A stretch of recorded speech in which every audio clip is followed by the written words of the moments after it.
Selamat pagi Bapak Ibu dan Saudara kasih Tuhan, kita sudah di penghujung pekan ini. Mari kita memulai hari yang baru ini dengan membaca firman Tuhan dari kitab Hakim-Hakim pasal yang keempat. Setelah Ehud mati, orang Israel melakukan pula apa yang jahat di mata Tuhan. Lalu Tuhan menyerahkan mereka ke dalam tangan Yabin, Raja Kanaan, yang memerintah di Hazor. Panglima tentaranya ialah Sisera, yang diam di Haroset Hagoyim. Lalu orang Israel berseru kepada Tuhan, sebab Sisera mempunyai 900 kereta besi dan 20 tahun lamanya ia menindas orang Israel dengan keras. Pada waktu itu Deborah, seorang nabiah, istri Lapidot, memerintah sebagai hakim atas orang Israel. Ia biasa duduk di bawah pohon kurma Deborah antara Rama dan Betel di pegunungan Efraim. Dan orang Israel menghadap dia untuk berhakim kepadanya. Ia menyuruh memanggil Barak bin Abinoam dari Kedesh ke daerah Naftali, lalu berkata kepadanya, "Bukankah Tuhan Allah Israel memerintahkan demikian? Majulah, bergeraklah menuju Gunung Tabor dengan membawa 10.000 orang Bani Naftali dan Bani Zebulon bersama-sama dengan engkau. Dan aku akan menggerakkan Sisera, panglima tentara Yabin dengan kereta-keretanya dan pasukan-pasukannya menuju engkau ke sungai Kison, dan aku akan menyerahkan dia ke dalam tanganmu." Jawab Barak kepada Deborah, "Jika engkau turut maju, aku pun maju. Tetapi jika engkau tidak turut maju, aku pun tidak maju." Kata Deborah, "Baik, aku turut. Hanya engkau tidak akan mendapat kehormatan dalam perjalanan yang engkau lakukan ini. Sebab Tuhan akan menyerahkan Sisera ke dalam tangan seorang perempuan." Lalu Deborah bangun berdiri dan pergi bersama-sama dengan Barak ke Kedesh. Barak mengerahkan suku Zebulon dan suku Naftali ke Kedesh, maka 10.000 orang maju mengikuti dia. Juga Deborah maju bersama-sama dengan dia. Adapun Heber, orang Keni itu telah memisahkan diri dari suku Keni dari anak-anak Hobab, ipar Musa, dan telah berpindah-pindah memasang kemahnya sampai ke pohon Tarbatin di Zaanaim yang dekat Kedesh.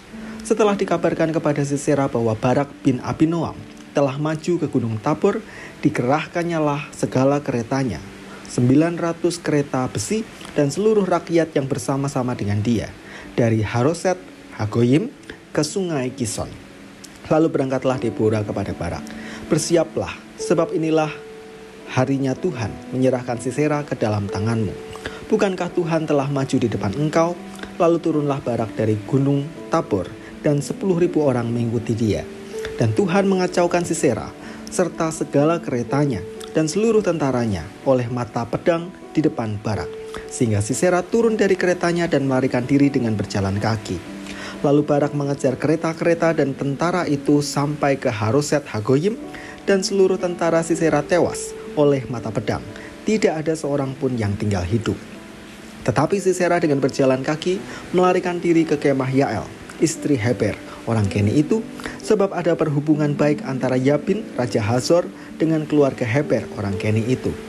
Yael itu pun keluar mendapatkan Sisera dan berkata kepadanya, "Singgahlah tuanku, silahkan masuk, jangan takut." Lalu singgahlah ia ke dalam kemah perempuan itu, dan perempuan itu menutupi dia dengan selimut. Kemudian berkatalah ia kepada perempuan itu, "Berilah kiranya aku minum air sedikit, aku haus." Lalu perempuan itu membuka kirbat susu. Diberinyalah dia minum dan diselimutinya pula. Lagi katanya kepada perempuan itu, "Berdirilah di depan pintu kemah, dan apabila ada orang datang dan bertanya kepadamu, 'Ada orang di sini?' maka jawablah, 'Tidak ada.'" Tetapi Yael, istri Heber, mengambil patok kemah, diambilnya pula palu, mendekatinya diam-diam, lalu dilantaknyalah patok itu masuk ke dalam pelipisnya sampai tembus ke tanah. Sebab ia telah tidur nyenyak karena lelahnya, maka matilah orang itu. Pada waktu itu muncullah Barak yang mengejar Sisera. Keluarlah Yael mendapatkan dia dan berkata kepadanya, "Mari, aku akan menunjukkan kepadamu orang yang kau cari itu." Lalu masuklah Barak ke dalam, dan tampaklah Sisera mati tergeletak dengan patok pada pelipisnya. Demikianlah Allah pada hari itu menundukkan Yabin, Raja Kanaan, di depan orang Israel. Dan kekuasaan orang Israel kian keras menekan Yabin, Raja Kanaan, sampai mereka melenyapkan Yabin, Raja Kanaan itu. Di luar dugaan. Itulah yang sering kita alami ketika kita mengikuti apa yang menjadi rencana Tuhan dalam hidup kita. Seperti itu pula yang Barak alami ketika menyerang Sisera, panglima tentara Yabin. Sejak semula Tuhan Allah berfirman melalui Nabi Deborah bahwa Sisera akan diserahkan ke tangan seorang perempuan. Barangkali Barak mengira bahwa Sisera akan mati di tangan Deborah karena ia juga berangkat berperang.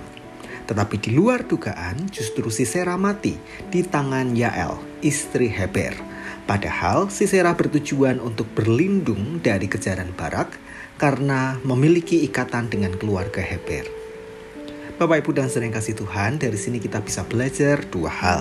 Yang pertama, seringkali apa yang direncanakan Tuhan dalam hidup kita sungguh-sungguh di luar dari apa yang kita duga.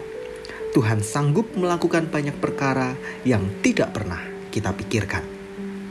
Yang kedua, Tuhan sanggup berperkara melalui orang-orang yang tidak kita kenal atau paling tidak pernah kita pandang dalam hidup kita.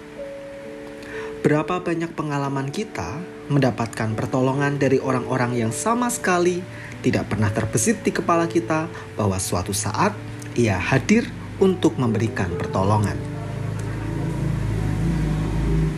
Maka hari ini pesan yang bisa kita terima adalah tetaplah mengandalkan Tuhan dalam hidup kita dan jalanilah rencananya dalam pimpinan Tuhan.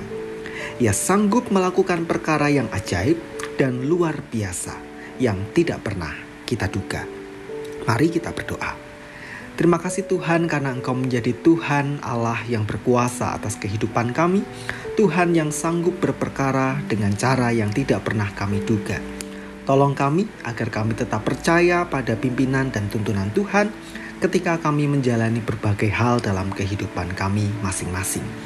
Kami menyerahkan akhir pekan kami ya Tuhan, kiranya Tuhan memberkati kami. Dan jika kami diberi kesempatan untuk bekerja hari ini, belajar atau segala aktivitas kami, mohon Tuhan memberkati. Di dalam nama Tuhan Yesus, kami berdoa dan bersyukur. Amin.